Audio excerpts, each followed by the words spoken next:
Hello viewers, কেমন আছেন সবাই? আশা করি ভালো আছেন। আমি রাতুল আপনাদেরকে ওয়েলকাম করছি নতুন একটি ভিডিওতে। তো রিসেন্টলি আমি আমার কল অফ ডিউটি মোবাইল গেমটি খেলার সময় কিছু প্রবলেমের সম্মুখীন হচ্ছি।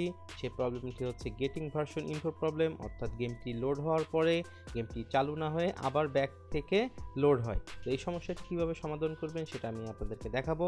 তো এই সমস্যাটি সমাধান করার সময় আপনারা আপনাদের গেমটি ওপেন করার পরে আপনারা সেটিংস অপশনে যাবেন, যে আপনাদের গেমের ডাটাটা ক্লিয়ার করে দিবেন। তো এখানে ক্লিয়ার করে দিয়েছি আমি আমার ডাটাটি। তো দেন আপনারা আপনাদের একটি ভিপিএন ইউজ করবেন। তো আমি এখানে এক্সপ্রেস ভিপিএন ইউজ করেছি এবং আপনারা সার্ভার লোকেশন হিসেবে জাপানের সার্ভারটি ইউজ করবেন। তো আমি এখানে জাপানের সার্ভারটি সিলেক্ট করে দিয়েছি এবং আমার একটি কানেক্ট হয়ে গেলে আমি গেমটি ওপেন করব। তো দেখা যাক জাপান সার্ভার কানেক্ট করার পরে গেমটি ওপেন হয় কিনা। তো গেমটি ওপেন করলাম, ওপেন করার পরে আপনারা ওকে করবেন। ওকে করার পরে যতগুলো পারমিশন চাইবে সবগুলো অ্যালাউ করে দিবেন।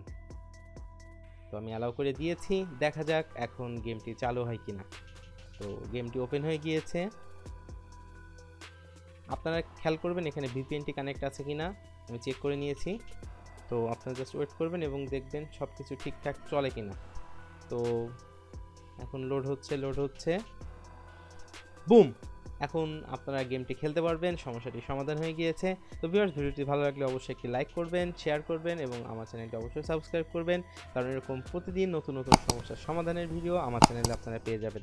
তো ভিউয়ার্স, আজকে আর কথা না বাড়িয়ে বিদায় নিচ্ছি। আপনারা আপনাদের গেমটি উপভোগ করুন। সবাই ভালো থাকবেন। খোদা হাফেজ।